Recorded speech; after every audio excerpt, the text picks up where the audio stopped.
आज की क्लास में आप समझेंगे, मैंने इस चैप्टर की आपको लगभग बेसिक बातें जो हैं पीछे की जो भी अपनी कालांश हुए हैं उनमें आपको मैंने अच्छे से क्लियर कर दी हैं।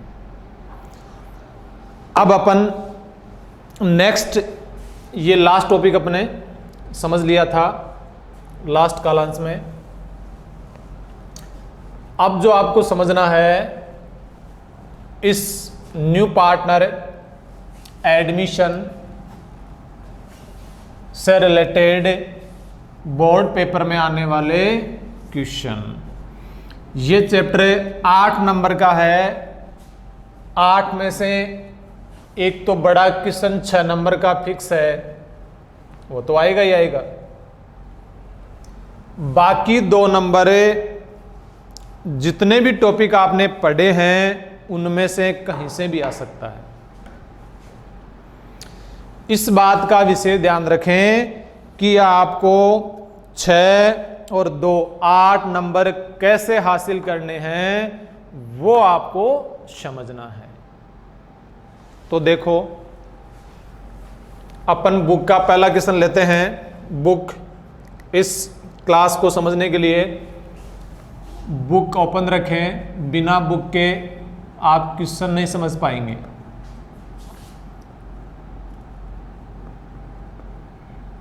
न्यू पार्टनर एडमिशन, नए साझेदार का फर्म में प्रवेश, इससे रिलेटेड आज अपन बुक के क्वेश्चन समझेंगे। आपके बुक में जहां चैप्टर पूरा होता है वहां लिखा हुआ है आंकिक प्रश्न, मिल जाएगा, देख लेना, न्यूमेरिकल प्रश्न। तो आज का अपना टॉपिक यही है, अपन न्यूमेरिकल प्रश्न है वो सॉल्व करवाएंगे। तो पहला प्रश्न आप समझ लें। मेरे पास प्रश्न आ रहा है, ए व बी एक फर्म में 3:1 में लाभ विभाजन करते हुए साझेदार हैं। तो ए व बी 3:1 में लाभ बांटते हुए साझेदार हैं। वे सी को लाभों में 1/4 हिस्से के लिए प्रवेश देते हैं। तीसरा पार्टनर सी आ रहा है। सी के प्रवेश की तारीख को फर्म की ख्याति 40,000 पर मूल्यांकित की गई है। सी के प्रवेश पर फर्म की ख्याति कितने पर मूल्यांकित की गई है? 40,000 पर मूल्यांकित की गई है। निम्न परिस्थितियों में ख्याति के लेखांकन हेतु प्रविष्टियां दीजिए। अब ये 5 परिस्थितियां हैं ख्याति रिलेटेड, जो आपको प्रत्येक को समझ करके एंट्री देनी है, किसमें क्या एंट्री बनेगी। पहली कंडीशन, सी अपने हिस्से की ख्याति निजी तौर पर ए व बी को देता है। प्रश्न से मुख्य बातें, प्रश्न नंबर 1, ए व बी लाभ हानि को 3:1 में बांटते हैं। ये प्रश्न में दिया हुआ है और इनका लाभ हानि अनुपात 3:1 है। फिर कह रखा है कि सी फर्म में 1/4 हिस्से के लिए प्रवेश कर रहा है। तो सी फर्म में आ रहा है 1/4 के लिए। फर्म की ख्याति का मूल्यांकन, फर्म की जो गुडविल है उस गुडविल का मूल्यांकन 40,000 पर किया गया। फर्म की ख्याति का मूल्यांकन 40,000 पर किया गया। सी 1/4 के लिए आ रहा है। ए और बी का लाभ अनुपात 3:1 है। पहली परिस्थिति ख्याति संबंधी पहला टॉपिक है, उसमें कह रखा है सी अपने से की ख्याति निजी तौर पर ए व बी को देता है। अच्छी तरह मैंने आपको समझाया था, नो एंट्री। क्या लिखा होगा? No entry. जब कोई भी साझेदार अपने से की ख्याति निजी तौर पर पुराने पार्टनर्स को दे देता है, इस संबंध में कोई प्रविष्टि नहीं होती है, नो एंट्री। प्रश्न में दूसरी कंडीशन है, ख्याति सी अपने से की ख्याति नगद लाता हो। सी अपने से की ख्याति नगद लाता है। ऐसी स्थिति में दूसरी कंडीशन में नगद लाने पर पहली एंट्री कैश अकाउंट, ये तो होगी निजी, नो एंट्री, निजी तौर पर, निजी। सी द्वारा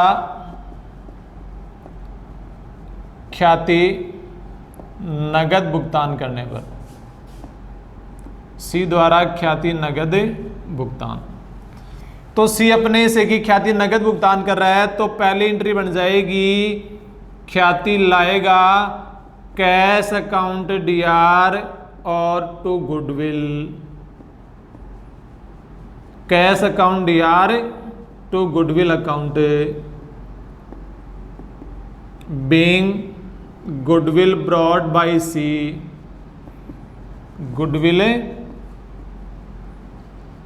ब्रॉट बाय सी। तो नया साझेदार सी है, वो ख्याति नगद ला रहा है, नगद लाने का लेखा कितनी लाएगा आपके सामने है। फर्म की ख्याति 40,000, सी का हिस्सा निकाल लो जी।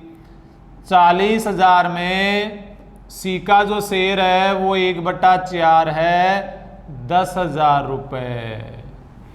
सी अपने हिस्से की ख्याति कितनी ला रहा है, 10,000 रुपए। इसलिए cash account DR to goodwill 10,000 रुपए। फिर मैंने आपको यह समझाया था कि नया साझेदार जो ख्याति लाता है वो ख्याति किन को बांटी जाती है, किस अनुपात में बांटी जाती है, याद आया? एसआर अनुपात में पुराने पार्टनर्स को त्याग अनुपात में बांट दें। तो त्याग अनुपात में बांटोगे तब goodwill account DR, goodwill account DR to A's capital to B's capital, A's capital to B's capital. समझ पा रहे हैं? पर्सन में कहीं भी कुछ नहीं कह रखा है कि ख्याति कौन साझेदार किस अनुपात में त्याग कर रहा है, ऐसी कोई जानकारी नहीं है। तब पुराना अनुपात ही क्या माना जाएगा, त्याग अनुपात। एसआर पहली विधि, एसआर अपन यही मान लेंगे 3:1 को ही।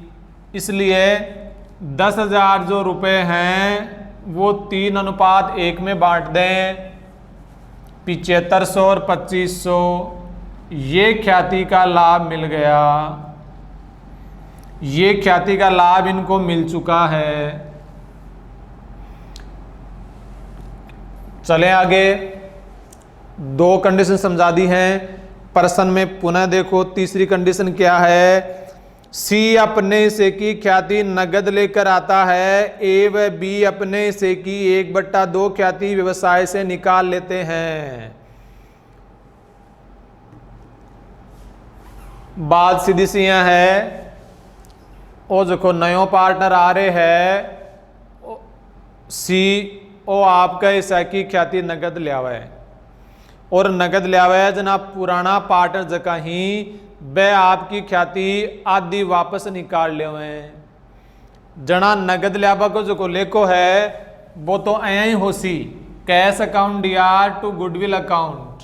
क्लियर? अब देखो तीसरी कंडीशन में अप्लाई करेंगे तो नगद लाने लिखा क्या हो जाएगा,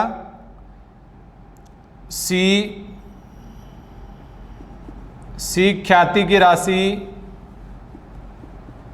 सी ख्याति की राशि नगद लाता है,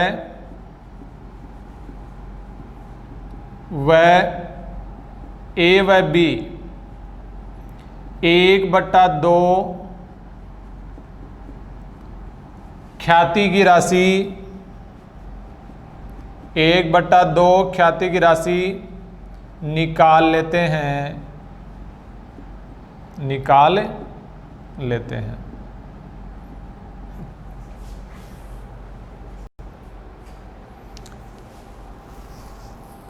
पुराने पार्टनर्स ए और बी अपने हिस्से की आधी ख्याति निकाल लेते हैं। इसका मतलब यही है जो नया पार्टनर नगद जितनी ला रहा है वो तो लेखा कर दो आप। Cash account DR to goodwill, cash account DR to goodwill account है, वो 10,000 अपने हिस्से की ले आया जी। क्लियर। लाने के बाद में बांटने का तरीका यथावत जैसा आपने यहां बांटा है सेम चलेगा। बांटने का लेखा goodwill account DR, goodwill account DR to A's capital to B's capital, to B's capital. ख्याति की राशि अपन बांट रहे हैं 3:1 ही त्याग अनुपात इनका रहेगा, अलग से कुछ नहीं कर रखा है। तो 10,000 को आप 3:1 में बांट दीजिए, 7500 और 2500। फिर प्रश्न में जो मोड आया है वो यही है, ए और बी अपने हिस्से की आधी ख्याति निकाल लेते हैं।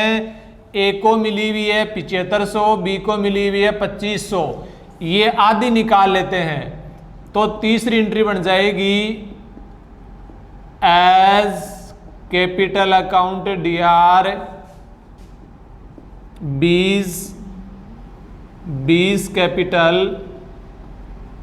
Account DR to cash being half goodwill withdraw, half goodwill withdraw. आधी ख्याति की राशि ये विड्रॉ कर रहे हैं। 7500 का आधा कर लो, 3750 ए ने निकाल लिए, 1250 रुपए बी ने विड्रॉल कर लिए। आधी जो ख्याति है 5000 वो इन्होंने फर्म से निकाल ली है।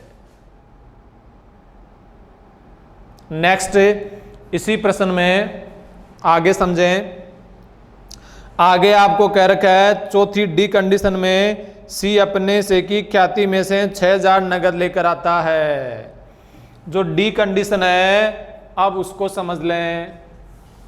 पहले आपने समझी है ए कंडीशन, फिर समझी है बी कंडीशन, सी कंडीशन समझ ली। अब आपको समझनी है डी कंडीशन।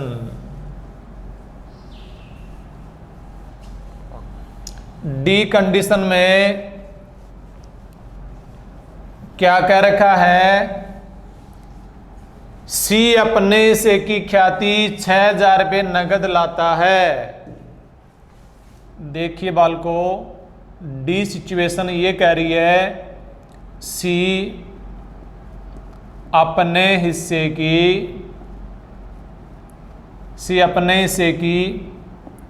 6000 रुपये ख्याति नगद लाता है। समझिए बालको कि जो सी साझेदार फर्म में प्रवेश कर रहा है, अब उसके हिस्से की ख्याति बढ़ती कितनी है वो देखो। उसमें से जितनी नगद ला रहा है नगद से लेखा कर दो, और नगद नहीं ला रहा है उसके करंट अकाउंट को डेबिट कर दो। समझा था ना आपको पहले? वापस जुड़े, भूल गए? देखिएगा सी अपने से की 6000 रुपये की ख्याति नगद लाता है। ऐसी परिस्थिति में एंट्रियां बनेंगी। पहले तो ये पता कर लें सी का हिस्सा 1/4, फर्म की ख्याति 40,000, सी का जो शेयर है वो 10,000 आ रहा है। कितना आ रहा है? 10 में से कितनी नगद ला रहा है उसका लेखा कर दें। जितनी वो नगद ला रहा है, cash account DR to goodwill, cash account DR to goodwill. Being goodwill brought by C 6000, ये 6000 तो गुडविल नगद ले आया, बाकी गुडविल वो नगद नहीं ला रहा है, बाकी गुडविल बची कितनी 4000, 10 में से 6 तो ले आया, 4000 जो गुडविल है वो उसके चालू खाते से लेकर के बांटने के समय लेखा कर दें। जब आप ख्याति बांटोगे तो नगद ला रहा है उसका तो लेखा कर दिया, गुडविल अकाउंट डीआर 6000, जितनी वो नगद नहीं लाया उसके चालू खाते को डेबिट करें जी, C's current account DR 4000 to A's capital to B's capital,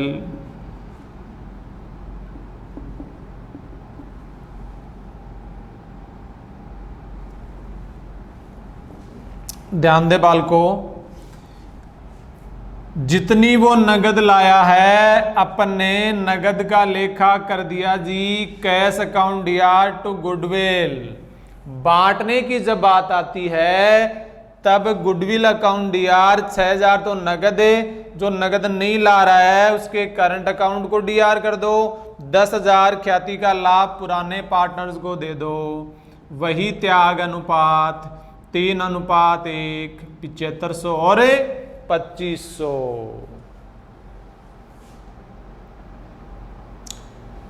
तो बात समझ में आ रही है।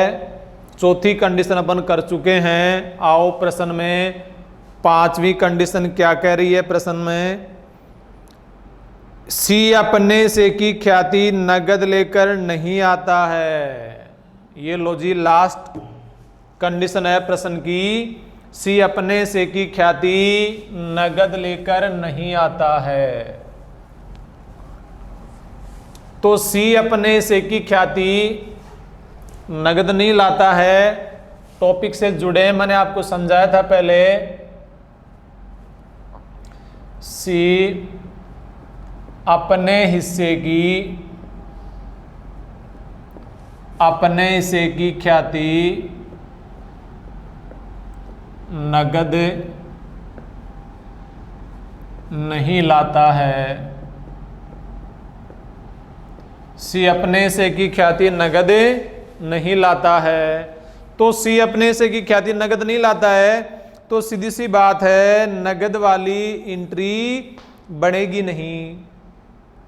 समझ रहे हो बात को, नगद वाली एंट्री बनेगी नहीं। तो सी अपने से की ख्याति नगद नहीं ला रहा है, ऐसी परिस्थिति जब आती है तब एंट्री केवल एक ही बनती है, पूंजी खातों में समायोजन।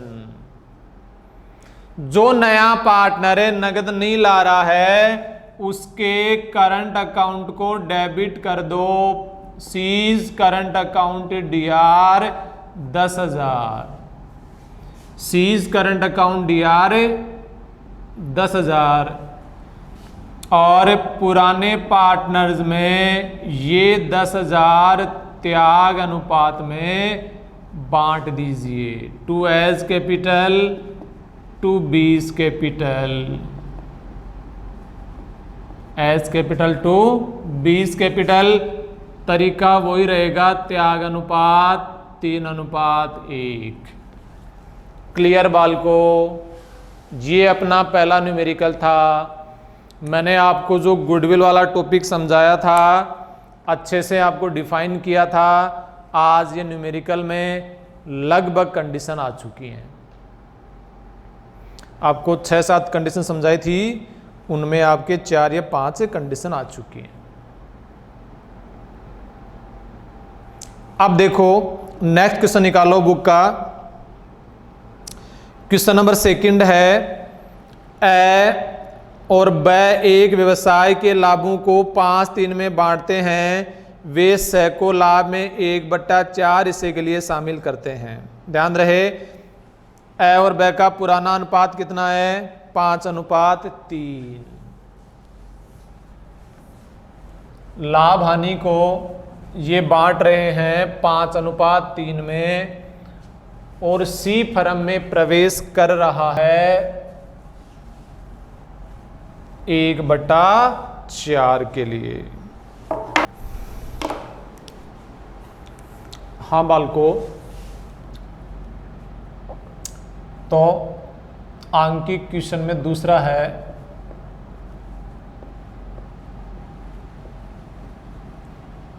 प्रश्न नंबर 2।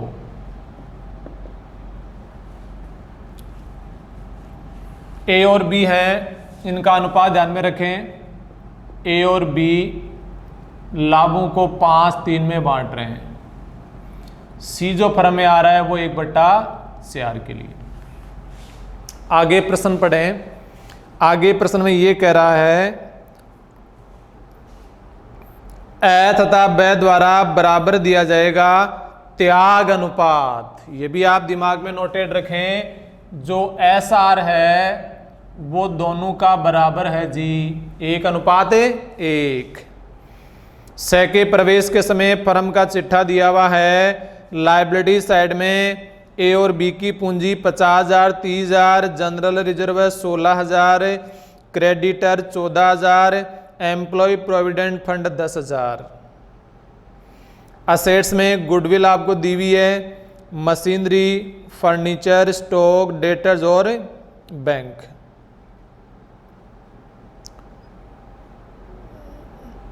तो यहाँ गुडविल 10,000 है, मशीन 35,000 है, फर्नीचर 15,000, स्टॉक 10,000, डेटर 10,000 और बैंक बैलेंस 40,000। बैलेंस शीट का टोटल आपको दिया हुआ 1,20,000। से के प्रवेश की शर्तें निम्न हैं। से अपने से की पूंजी तथा ख्याति के लिए 30,000 रुपये लाएगा एवं पुराने साझेदारों द्वारा आधी ख्याति फर्म से निकाल ली जाएगी। वो 30,000 रुपये ला रहा है पूंजी और गुडविल के, और ख्याति की आधी राशि पुराने पार्टनर्स निकाल लेंगे, तो वो लेखा अपन कर देंगे। फर्म की ख्याति का मूल्यांकन 8,000 पर किया गया। ख्याति का मूल्यांकन 8,000 अधिलाभ के 3 वर्षों के क्रय के बराबर। तो फर्म की गुडविल भी आप निकाल लें। फर्म की जो गुडविल आ जाएगी 8,000 अधिलाभ है, 3 वर्षों के क्रय के बराबर 24,000 फर्म की ख्याति। इसमें जो नया पार्टनर कौन आया है, सी के हिस्से की गुडविल, फर्म की ख्याति 24,000, सी का हिस्सा 1/4, तो सी गुडविल के कितने लेके आया, 6,000। फिर चलो आगे प्रश्न क्या कह रहा है। उसके बाद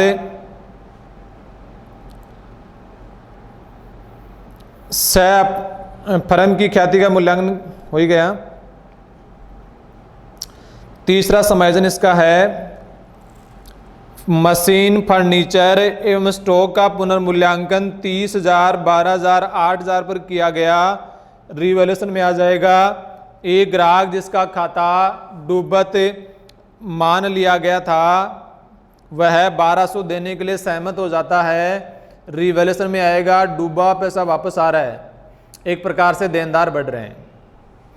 उपरोक्त के आधार पर पुनर्मूल्यांकन खाता, पूंजी खाता और फर्म का चिट्ठा बनाना है। तो देखो पहले अपन चलेंगे रिवैल्यूएशन पर। पहला कौन सा खाता बनेगा, रिवैल्यूएशन अकाउंट। रिवैल्यूएशन अकाउंट में ख्याति का लेखा नहीं होता है, ना कोई संचय का लेखा होता है। अच्छे से मैंने आपको समझाया था, संपत्ति दायित्व में वृद्धि या कमी का ही लेखा होता है। देखो जब भी रिवैल्यूएशन खाता बनाया जाता है उसमें संपत्ति दायित्व में कमी और वृद्धि का लेखा होता है। इस प्रश्न में जितनी सूचनाएं आपके पास हैं उनसे रिलेटेड आप इसको पूरा कर सकते हो। तो देखो रीवैल्यूएशन अकाउंट, रीवैल्यूएशन अकाउंट। तो अपन रिवैल्यूएशन अकाउंट समझ रहे हैं, पुनर्मूल्यांकन खाता। रीवैल्यूएशन अकाउंट में पर्सन में पहला समायोजन था वो 30,000 रुपये ख्याति और पूंजी के लिए नगद ला रहा है, इसका लेखा रिवैल्यूएशन में नहीं होता। दूसरा समायोजन था फर्म की ख्याति 8,000 अधिलाभों के 3 वर्षों के क्रय के बराबर होगी, तो गुडविल का लेखा भी नहीं होगा। तीसरा समायोजन आपके बुक में है, मशीन मूल्यांकन 30,000 पर है, फर्नीचर मूल्यांकन 12 और स्टॉक का पुनर्मूल्यांकन 8 पर है। तो मशीन 30 पर है, फर्नीचर 12 पर है। तो मशीन पहले कितने की थी वो देखें पहले। तो आप मशीन कितने की थी, 35,000 पर है, और अब मशीन की वैल्यू कितनी हो गई है, 35,000। अब कितनी हो गई, 35,000। तो पहले वैल्यू 35,000 दी हुई है और पर्सन में साफ कह रखा है कि मशीन का मूल्यांकन 30,000 पर किया गया। तो ध्यान रहे, मशीन की वैल्यू पुरानी जो मशीन है वो तो बैलेंस शीट जो पुरानी है उसमें दी हुई है मशीनरी, उसमें कितनी दी हुई है, 35,000। कितनी दी हुई है, 35,000। रिवाइज जो वैल्यू है, रिवाइज्ड वैल्यू मतलब दोबारा पुनर्मूल्यांकन कितने पर किया, 30 पर। पहले वाली मशीन जो ही बा तो 35,000 पर ही पहले ज्यादा ही बा, और अब भी की दोबारा गणना करी है, जन अब भी की वैल्यू आ रही है 30,000। तब बोलो संपत्ति है कि नहीं है ये असेट्स है, तो असेट्स की वैल्यू कितनी कम हुई, 5,000। जब संपत्ति की वैल्यू कम होती है, रीवैल्यूएशन के डीआर में लिखो टू मशीनरी 5,000 रुपए से वैल्यू कम हो गई। ऐसे ही फर्नीचर को ले लो। फर्नीचर का मूल्यांकन आपके बुक का जो प्रश्न है, फर्नीचर का मूल्यांकन कितने पर किया गया, 12,000 पर। पहले फर्नीचर कितने पर था, 15,000 पर। बैलेंस शीट में देखो ना, ऊपर ही ऊपर है। बैलेंस शीट जो दी हुई रहती है वो पुरानी मदें हैं, उसमें मदें पुरानी है, मतलब नए साझेदार के प्रवेश से पहले का चिट्ठा है वो। उसमें फर्नीचर 15,000 का है और रिवाइज वैल्यू कितना हुआ फर्नीचर का, 12,000। तो फर्नीचर असेट्स है, असेट्स की वैल्यू कम हो गई ना, पहले 15 थी, अब कितनी हो गई, 12,000। कितनी कम हुई, 3,000। तो 3,000 फर्नीचर की वैल्यू कम हुई है, तो डीआर में लेखा करेंगे टू फर्नीचर। लो जी, 3,000 से कम हो गया फर्नीचर। ऐसे स्टॉक पर आओ, स्टॉक का पुनर्मूल्यांकन 8,000 पर किया गया। कितने पर किया गया, 8,000 पर। पुरानी बैलेंस शीट में स्टॉक कितने पर है, 10,000 पर। बोलो, ये भी कम हो गया। स्टॉक का जो वैल्यू है वो कम हो गई, पहले 10,000 थी स्टॉक की वैल्यू, अब हो गई 8,000। 2,000 से स्टॉक की वैल्यू गिर गई जी। फिर आओ, इसके अलावा और कोई समायोजन है तो वो भी देख लें। नीचे दिया हुआ एक ग्राहक है जिसका खाता डूबत ऋण मान लिया गया, वह 1200 देने के लिए सहमत हो जाता है जी। एक कस्टमर था, उसका खाता डूबत ऋण मान लिया गया है, बैड डेब्ट्स में चला गया। अब वो वापस देने के लिए सहमत हो रहा है 1200 रुपये। एक प्रकार से आपकी संपत्ति की वैल्यू बढ़ रही है। जो डेटर्स हैं उनसे 1200 रुपये अधिक वसूल हो रहे हैं। सीधी सी बात है, असेट्स इंक्रीज हो रही है, और असेट्स इंक्रीज होती है तो रिवैल्यूएशन के सीआर में बाई डेटर्स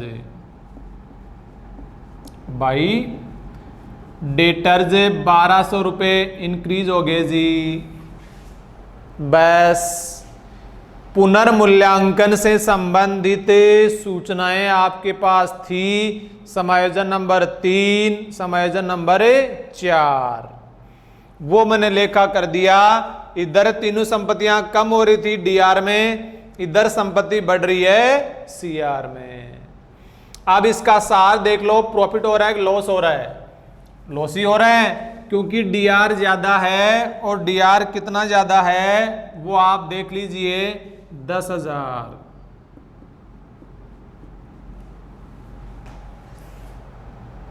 और 10,000 डीआर है, सीआर तो 1200 ही है। लॉस हो गया तो पार्टनर वहन कर लेंगे bye partners capital account. Loss को साझेदारों के खाते में अपडेट कर दिया जाता है, पुराने साझेदारों के। ए और बी का लाभ हानि अनुपात 5:3 है, तो बांट दें। 10,000 में 1200 माइनस करें, 8,800 का लॉस हो गया जी। इनका अनुपात है ए का 5:3, तो 5/8, 5500 रुपये तो वहन कर लिए जी ए ने, और 3300 रुपये वहन कर लिए बी ने। ऐसे 8,800 का लॉस हो गया। तो ये था बालको रीवैल्यूएशन अकाउंट। अच्छे से आप समझ लें, संपत्ति में वृद्धि होना, दायित्व में कमी होना रिवैल्यूएशन के सीआर में लिखा जाता है। देनदार 1200 से बढ़ रहे हैं इसलिए सीआर में लिखा। बाकी तीनों संपत्तियां हैं उनकी वैल्यू घट रही है, और वैल्यू घटती है तो घाटा होता है। घाटे की स्थिति में रिवैल्यूएशन डीआर होता है। ठीक है। इसके बाद प्रश्न में आपको पूछा गया है पूंजी खाता बनाइए। क्या बनाना है? पूंजी खाता। तो वो भी समझ लें।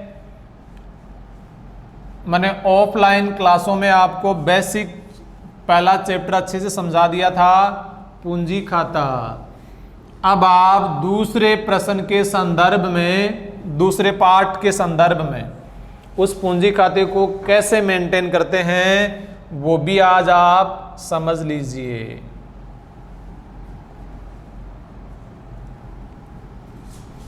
जितने पार्टनर हैं उतने ही अकाउंट प्रिपेयर कर लें।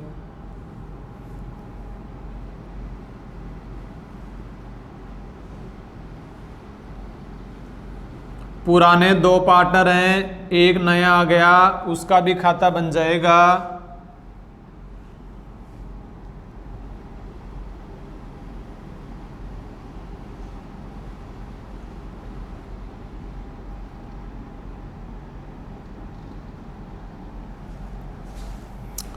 हाँ जी, ओल्ड पार्टनर ए और बी, न्यू पार्टनर सी आ गया। ये अपन अकाउंट बना रहे हैं पार्टनर्स कैपिटल, पूंजी खाता। मैंने स्पष्ट आपको क्लियर बताया था कि जब पूंजी खाता बनाते हो तो पूंजी खाते 2 विधियों से बनाए जाते हैं। कितनी विधियों से? 2 विधियों से। अब 2 विधियों से पूंजी खाते बनाए जाते हैं। प्रश्न में क्लियर नहीं है कि कौन सी विधि अप्लाई करें, तब आप खुद को अप्लाई करना है। मतलब परिवर्तनशील विधि आपको अप्लाई करनी है। वेरिएबल, उसमें आपको 2 खाते बनाने नहीं पड़ेंगे, केवल एक ही खाता बनाना पड़ेगा, पार्टनर्स कैपिटल अकाउंट। इस पार्टनर्स कैपिटल अकाउंट में सबसे पहले पूंजी को लिखें जो पुराने पार्टनर्स की पूंजी है, जो पुराने पार्टनर्स की पूंजी है। ये पुराने पार्टनर्स की पूंजी आपको मिलेगी प्रश्न की पुरानी बैलेंस शीट जो आपको दी हुई है, उसमें इनकी पूंजी आप देख लीजिएगा। ए की पूंजी 50 और बी की पूंजी 30,000। तो शो करें, ए की पूंजी तो आ रही है 50,000 और बी की पूंजी आ रही है 30,000।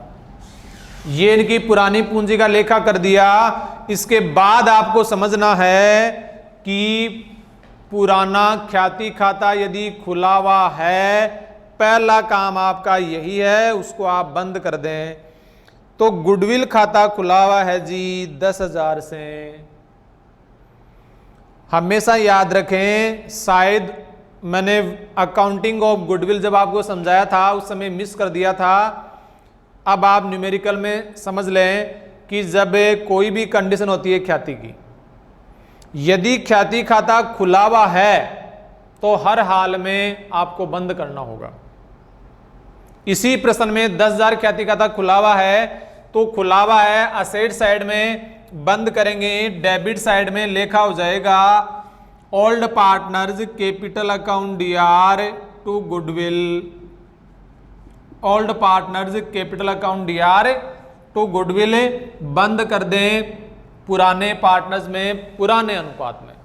पुराना अनुपात आपको दिया हुआ है 5:3।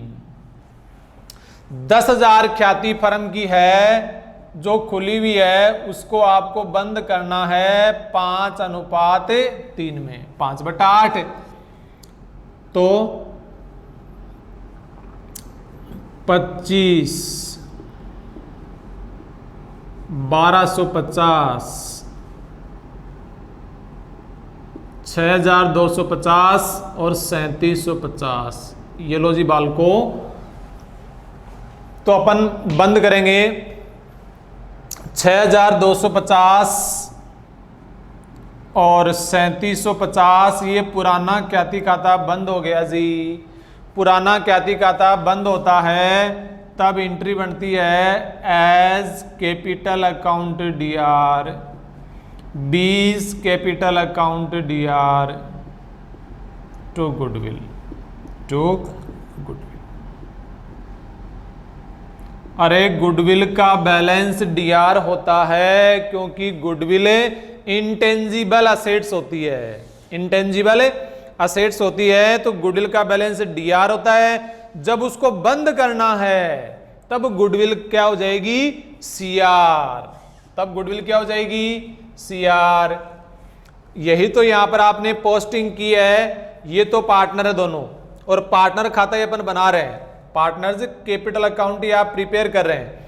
तब खतौनी आपको 11th क्लास में समझाई थी, जिसका खाता बनाते हैं उसके विपरीत खाते में क्या लिखा हुआ है वो लेखा कर दें टू गुडविल। लिए 18 ने लिख दिया टू गुडविल 6250, 3750। उसके बाद आप चलें कि कोई जो नया साझेदार आ रहा है वो अपने हिस्से की पूंजी और ख्याति ला रहा है।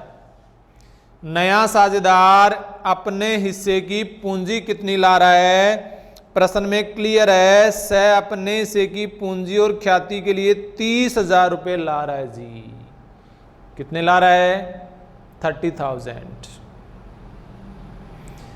30,000 में उसकी कैपिटल भी है और 30,000 में उसकी गुडविल भी है।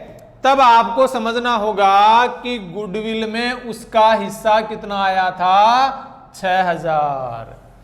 पूरे रुपए कितने लाया था, 30,000। 30,000 में 6,000 तो उसकी गुडविल हो गई जी, बाकी बच गए कितने, 24,000। तो वो 24,000 उसकी कैपिटल है, क्योंकि दोनों मिलाकर के वो कितने रुपए लेके आया, 30,000। 30,000 में 6,000 तो अपने हिस्से की गुडविल है, तो उसके हिस्से की पूंजी कितनी आई फिर, 24,000। नया साझेदार पूंजी लाता है तब एंट्री आप बनाते हो cash account DR to C's capital. C's capital खतौनी हो गई बाई कैश।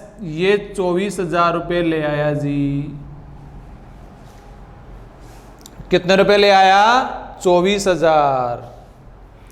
6,000 रुपये गुडविल लाया है। गुडविल लाने का लेखा cash account DR to goodwill है, वो तो यहां पर पोस्टिंग होगी नहीं क्योंकि पार्टनर का नाम नहीं आया। फिर दूसरी एंट्री बनती है गुडविल को बांटने की, goodwill account DR to sacrificing partner. यहां त्याग दोनों कर रहे हैं। प्रश्न में शुरू में आप पढ़ लेना, ए व बी द्वारा बराबर बराबर त्याग किया जाएगा। ऐसा अनुपात मैंने आपको पहले ही लिख दिया ऊपर, त्याग बराबर है तो ख्याति का लाभ दोनों को मिलेगा। Goodwill account DR to A's capital to B's capital. Partner का नाम आ गया, पोस्टिंग क्या हो गई, बाय गुडविल, बाय गुडविल। तो बाय गुडविल 6000 ख्याति के हैं, 3000 ए को मिल गए और 3000 बी को मिल गए जी, क्योंकि फर्म की ख्याति का मूल्यांकन ये अधिलाभ है 3 वर्षों के क्रय के बराबर, गुणा कर लिया, फर्म की गुडविल आ गई 24,000। उसमें जो नया पार्टनर आ रहा है उसका शेयर 1/4, उसके हिस्से की गुडविल कितनी आई 6000।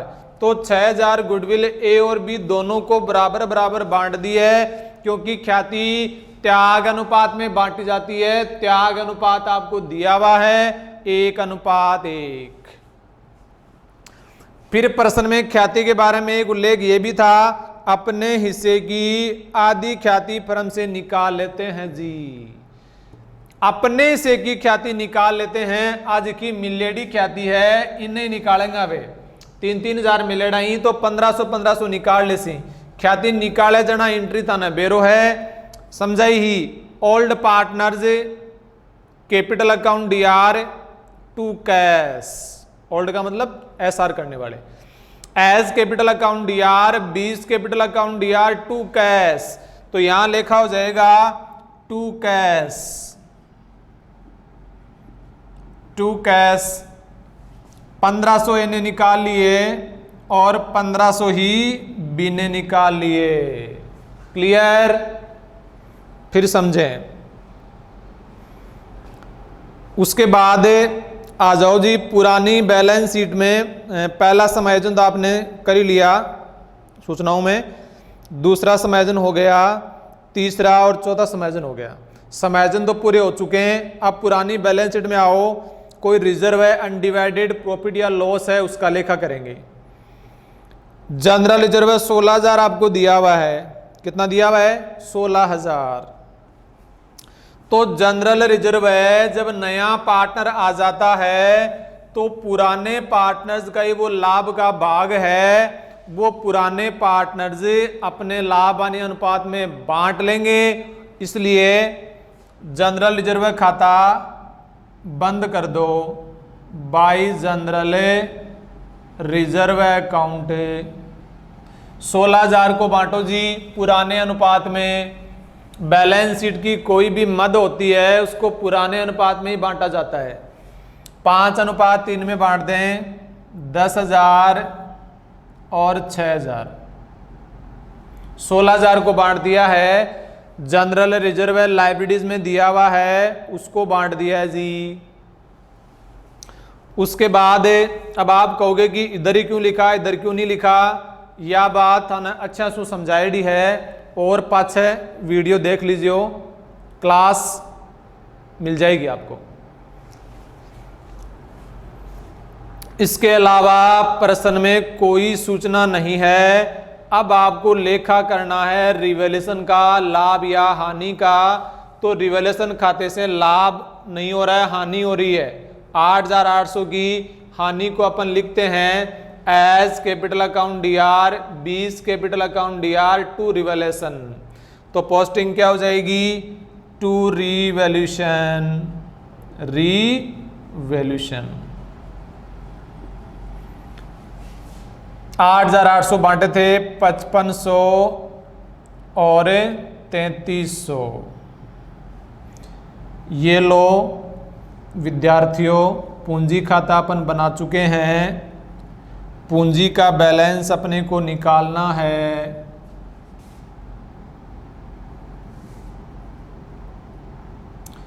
नई पूंजी सी के प्रवेश के बाद कितनी है वो आप निकाल के पता कर लें।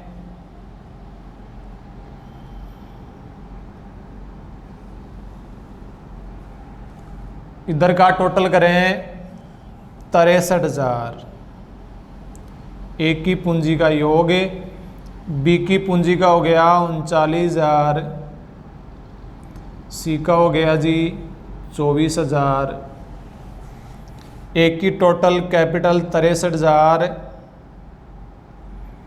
बी की पूंजी का टोटल 39,000, सी की पूंजी 24,000। माइनस कर दें 6, 7, 7, 5, 12, 13,250 माइनस कर दें 63,000 में से 13,250 माइनस करोगे तो ये बच गया जी 49,750। ये इनकी एक की नई पूंजी आ चुकी है। To balance C D 49,750। ऐसे बी की निकाल लो। 39,000 में से आपको कम करने हैं 3, 4, 3, 7, 8,550। 8,550 माइनस कर दो जी 39,000, 8,550। एक बार चेक कर लें 3, 4, 7, 7 और 8,550। ये माइनस करोगे तो ये बच जाएंगे 30,450। 30,450 नई पूंजी बी की है जी। सी में कुछ माइनस होने वाला नहीं है 24,000। विद्यार्थियों अच्छे से आप प्रश्न कुछ समझ लें।